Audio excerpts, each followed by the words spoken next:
Before judging a child for being late to school, ask yourself, what were they doing before the school bell rang?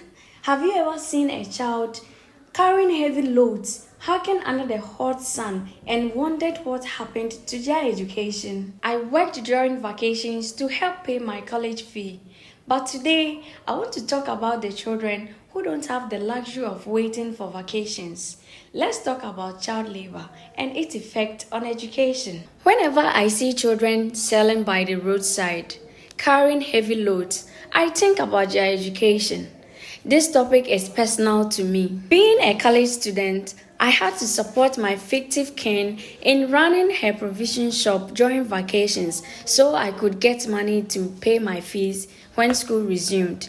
Even though it was during vacations, it was not always easy. And that makes me wonder, if I had to work during vacations to stay in school, what about the child who has to wake up every morning to sell before school and after school? What about the child who spends hours working before joining lessons? What about the child who is too tired to concentrate in class because they have already spent the early hours of the day trying to earn an income? Education requires time, energy, and focus. When children are burdened with work that interferes their learning, their education suffers. Some miss lessons, some struggle to keep up academically, and some eventually drop out of school altogether.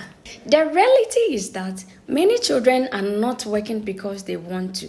They are working because poverty and difficult circumstances leave them with few choices. That is why addressing child labor is not only about keeping children out of work, it's about addressing the conditions that force children to choose between survival and education. How do we do this? Government must continue investing in policies and programs that make education truly accessible with less or no cost.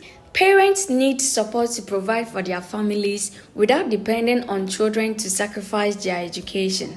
Communities must look out for vulnerable children and encourage school attendance. Schools should create supportive environments that help at-risk children stay engaged in learning. No child should have to sacrifice their education to survive. Every child deserves the opportunity to learn, grow, and build a better future. What are your thoughts? How can we ensure that children are learning in classrooms instead of worrying about work that takes them away from their education?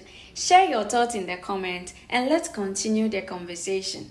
Because education is not a privilege for a few, it is a right of every child.